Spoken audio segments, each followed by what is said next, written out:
Hello guys and welcome back to the Little Scale Cars YouTube channel for another Car Culture Premium series from Hot Wheels review of the entire set.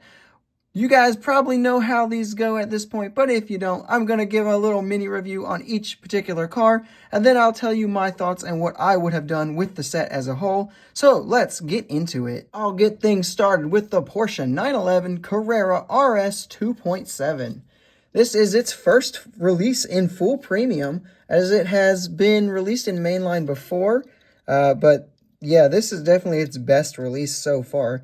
Everything just looks so nice. What's normally a plastic piece of the base right here is, of course, still a piece of the base, but now we have that metal base, so it's got painted the same color and looks amazing. Tampa work up front looks great. The silver trim around the windows looks great. Even the wheel choice is fantastic.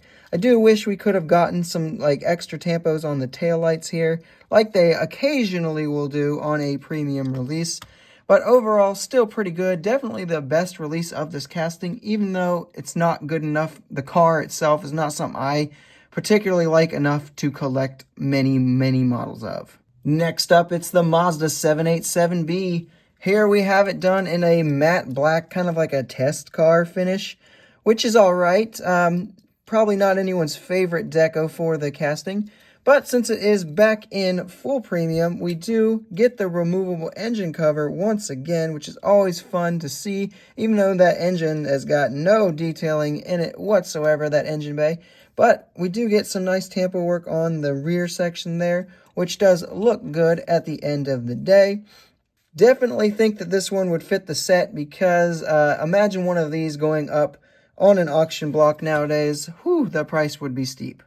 Next up, we have the MG Metro 6R4, the Group B rally car. Done a full review of this one on the channel if you want to check it out. It will be linked up in that top right-hand corner. But this one is definitely like a very fun casting. I think they really did a good job with that casting, as I mentioned in that video.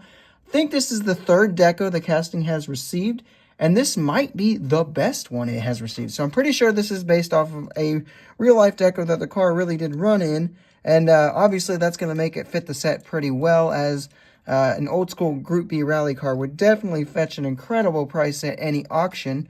That metallic blue paint just looks so good on it, though. I was not expecting to like this one as much as I do, but it is truly fantastic.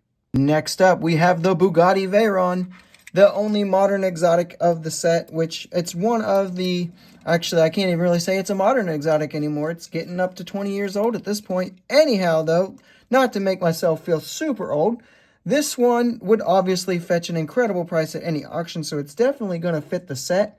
This is the casting's first time being in full premium. Not the Veyron's first time, but this particular Veyron's casting's first time in full premium.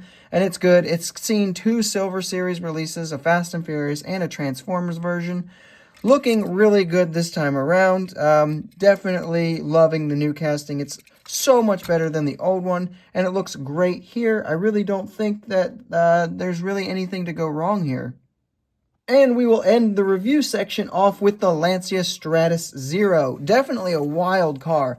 And seeing as this is a new casting, I will save most of my opinions for the review itself, which will be coming at a later date sometime down the road. But just a wild little car. I'm pretty sure it's a concept stage. I don't think it ever managed to make itself past that. But there are real working examples of them, at least one of them that I know of.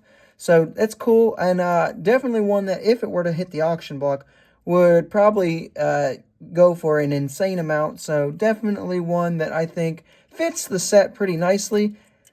Hot Wheels did a pretty good job with it is all I will really say as far as execution goes. So now let's talk about the set as a whole. For Hammer Drop, the name, as it would imply, is cars that, if they were to hit the auction block, would probably set a very high number. So for those reasons, we really need the cars to all be very highly sought after, or just cars that there's really only a handful of examples of in the world. And I think all of these really fit the bill. Perhaps maybe not the Porsche, but it's still an old classic Porsche that I think would do fairly well at an auction. But what would I have changed? So first off, we did get a new casting, so I can't really say I would add too many new tricks or anything like that to the set, but I would still add a casting, and I would change one up. So the one I would change up is going to be the Mazda. So I'm sure if a Mazda 787 were to ever go to the auction block, regardless of what livery it was rocking, it would go very, very high. But imagine the Le Mans winning livery. That thing would probably, or even better, the Le Mans winning car, the actual car. That thing would go for astronomical numbers, almost certainly. So why not give us the Le Mans winning deco here? I think it's kind of a missed opportunity. But maybe they're saving that one for later down the road. Overall, that's the deco I would change. I would go ahead and leave these all the way they are, in all honesty, and this might not be a surprise to you because I mentioned I don't love this car. This is the one I would change. It's the one I think would probably fetch the fewest bucks under the auction. So it's the one I would change. But don't worry, Porsche fans, because I would replace it with the Porsche 908 Spider. Very classic race car. Definitely a cool car that Hot Wheels really hasn't touched a lot of that generation of race car. I would definitely have it inspired by the Martini livery that you see on screen here. Think how cool this would be. Now, would this one fetch insane numbers at the auction block? I definitely think it would. I perhaps still maybe not as high as some of these other cars here, but personally, I think this would have been super cool and would have fit the theme perhaps just a little bit better. But those are just my thoughts, guys. So let me know if you were in charge of Hot Wheels. How would you have handled this set? Which castings would you have chose? Would you have added any new castings? Would you have kept any of these decos the same?